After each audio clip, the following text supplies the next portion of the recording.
13 h sur les antennes d'IPMAC TV. Mesdames et messieurs, bonjour. Un seul titre dans ce journal. Le carrefour pavé de Mindoubé 2 est un point qui regorge plusieurs petites activités. Dans ce journal, nous irons à la découverte de quelques-uns de ces petits commerces qui font le bonheur des tenanciers et de la clientèle. On démarre avec le transport au niveau du rond-point pavé. Comment se déroule-t-il dans la zone de Mindoubé 1 et 2? Plusieurs mois après la pandémie de la Covid-19, les prix des trajets ont-ils évolué ou respectent-ils les normes imposées par les pouvoirs publics? Esquisse de réponse dans ce reportage de Paul Mbumba et Bouidali Munzui. Il est 10h30 dans la zone de Mindoubé 2 pavé et la circulation bat son plein. Certains riverains descendent des clans d'eau tandis que d'autres montent. Chacun vaquant à son occupation quotidienne. Abbas Diallo, clandomane faisant le tronçon IAI aux Anguais et Carrefour pavé, nous parle du trafic routier dans sa circonscription. Moi, je fais le clando. Je suis de IAI aux Anguais, IAI aux Anguais, je viens jusqu'au pavé. Bon, à temps normal, ça me fait maintenant 4 ans dedans. Sinon, on prend les gars de IAI jusqu'à à la Bouba 200. Bon, parce que quand on vient au pavé ici, c'est 300. Mais avant, la Bouba c'était 250, c'était 100 francs. Ça, c'était avant. Donc maintenant c'est revenu à 200. Oui. Pour tout le monde. Pour tout le monde. Tous les trajets. Oui. Les prix de transport sont-ils réellement revenus à la normale au terme des mesures prises pendant la Covid-19? Cette résidente de Mindoubé 2 pavé nous en dit plus. Moi je peux dire que ça dépend des humeurs des clandomanes. Mais il y a des distances qui ne sont pas, exemple, à 100 francs. Et puis ça dépend d'heure aussi. À partir de 21 h, parfois tu peux proposer 300, tu peux proposer 200, des distances de 100 francs. Désormais, c'est 4 passagers à bord des clandos. Les mesures barrières relatives à la pandémie de la Covid-19 ne sont plus qu'un vague souvenir. De même que la hausse exponentielle des tarifs de transport, malgré ces quelques sauts d'humeur. Allons-y maintenant à la découverte de ce cordonnier également installé au carrefour de Mindoubé 2. Il s'agit d'un ressortissant ouest-africain qui a choisi la destination Gabon pour faire fortune. Une présentation de Myrna Bengon et Eric Ovono.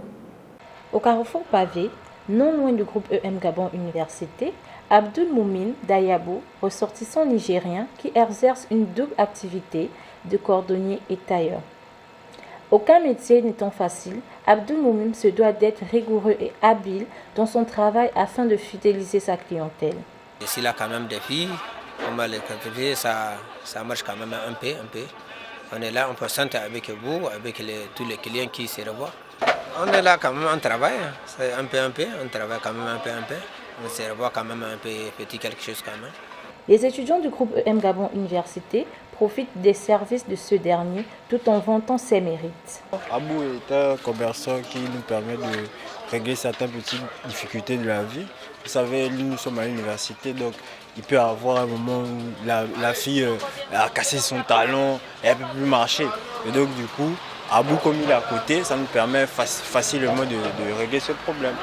Cordonnier ou tailleur, le métier de toute évidence nourrit son ombre.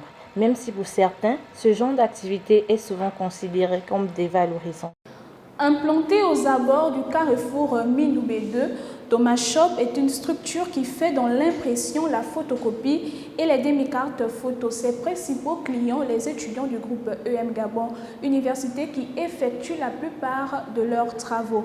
Un reportage de Lila Nizonzo. À 50 mètres du carrefour rond-point pavé, dans le du groupe EM Gabon Université, Thomas Shop, implanté dans les parages, est une structure qui fait dans l'impression, la saisie et le transfert d'argent. Ces services sont très sollicités par les habitants, mais également par les étudiants, intéressés par la pratique de ces tarifs plus qu'abordables. Thomas Shop, c'est le seul cyber que je fréquente. Et en plus de ça, les prix sont à la baisse et ça nous permet d'économiser en quelque sorte. Le fonctionnement de la structure est assuré par 2 gérants. L'un d'eux, un étudiant de Gabon Université, Junior Gema Mesui, qui se veut être un exemple pour les autres jeunes qui espèrent se lancer dans l'entrepreneuriat au Gabon.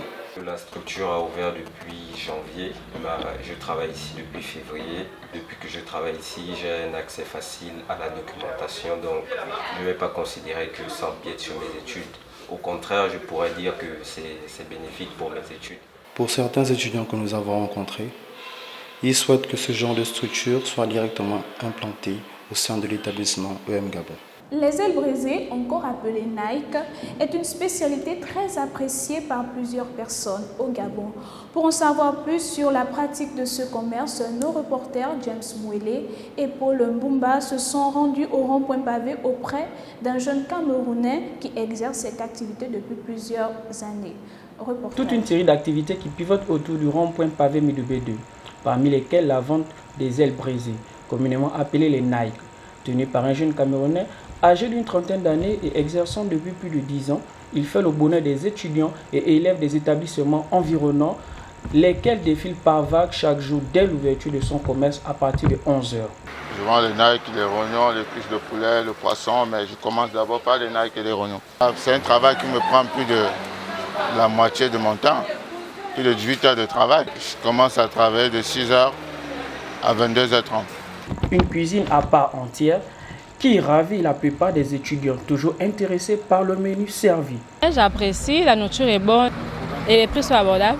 Yvan, comme tous les autres implantés aux abords du carrefour pavé Midoubé 2, participe tant mieux que mal à l'attractivité de ce rond-point et à l'épanouissement de la clientèle spécialement composée des étudiants. Et pour la boucle de ce journal importé de la Côte d'Ivoire, l'Atiké est un mets africain que nous pouvons retrouver au rond-point pavé de Midoubé 2.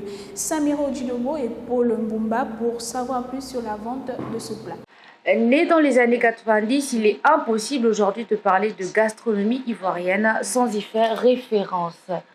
Afin d'en apprendre davantage, nous nous rendons au quartier Midoubé au pavé chez Fanta. C'est moi-même qui fabrique ça. Je n'ai pas payé mes manioc, marché d'Akébé. Moi-même, je viens préparer. Il y a plein de 800 dedans, il y a 1000 francs dedans. Ça dépend comment toi-même ce que tu veux. L'atiké, composé de semoule de manioc accompagné de poisson, est l'une des recettes les plus populaires en Côte d'Ivoire, mais également ailleurs. Au Gabon, plusieurs services de restauration le proposent pour le plus grand plaisir de nos papilles. Ça fait environ 2 mois que j'ai commencé à manger l'atiké. C'est un plat que je ne connaissais pas et c'est un plat que j'apprécie particulièrement. Si l'on ne peut se lancer dans le formel, il serait plus judicieux d'embrasser une diversité de petits métiers pour pouvoir joindre les deux bouts. D'Abidjan au Gabon, dans un univers gastronomique riche et varié, la dégustation de l'atiké reste un plat très prisé. Point final à cette édition d'information. Merci à vous de l'avoir suivi. Je vous donne rendez-vous pour une prochaine édition. Au revoir.